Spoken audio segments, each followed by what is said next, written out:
ورا كل باب حكاية، أنا مش عارف أبدأ منين. بس كل اللي أقدر أقوله إن الفترة دي من حياتي كانت من أصعب الفترات اللي عدت عليا. كنت داخل على مرحلة حسيت فيها إن كل حاجة حواليا بتتغير بشكل غريب، مش حاجة واحدة ولا اتنين، لا ده كل حاجة مرة واحدة.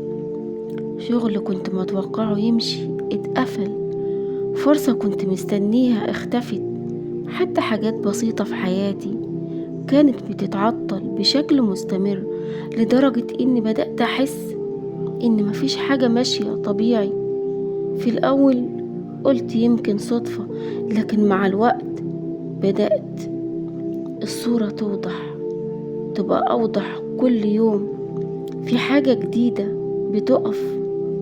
وصلت لمرحلة بقيت اصحى فيها وانا مش حاسس بأي حماس للحياة، مش زعلان.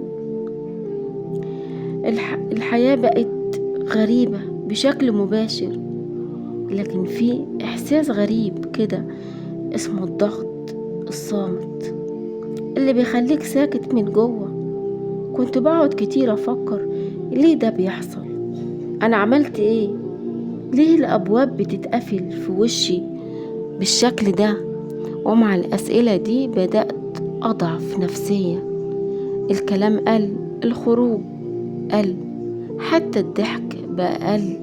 لكن رغم كل ده في حاجة واحدة كنت متمسك بيها، إني كنت لسه بدعي ربنا حتى وأنا مش فاهم، وحتى وأنا مش شايف نتيجة.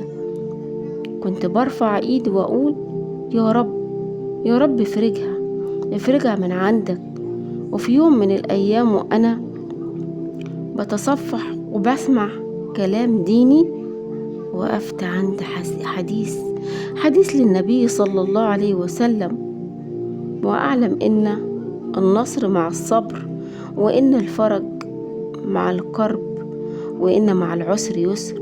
الحديث ده وقفني، مش لأنه جديد عليا، لكن لأنه لمس اللي أنا فيه بالظبط. ساعتها حسيت إني اللي أنا بمر بيه مش عشوائي، مش فوضى، مش ضياع، لكن ابتلاء ليا. مرت أيام بعدها ولسه الوضع زي ما هو، بس اللي اتغير فيا هو إن أنا بدأت أهدى شوية بشوية، وبدأت أستحمل أكتر. ومع الصبر بدأت ألاحظ حاجة غريبة، الحاجات اللي كانت مقفولة فجأة بدأت تتحرك، مش مرة واحدة، لكن واحدة واحدة بهدوء. باب بعد باب كان بيتفتح، نفس الشغل اللي كان متقفل رجع فيه فرصة، نفس الطريق اللي كان متقفل رجع في فرصة، نفس الطريق اللي كان واقف بدأ يتسهل، وكان في ترتيب كان بيحصل،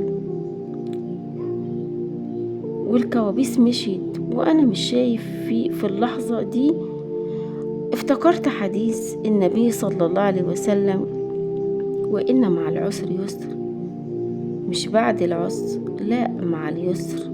يعني الفرج موجود حتى لو احنا مش شايفينه. ساعتها فهمت معنى كبير جدا، ان الابتلاء مش ضدك، هو طريق بيجهز لك لفرج اكبر من اللي كنت متخيله.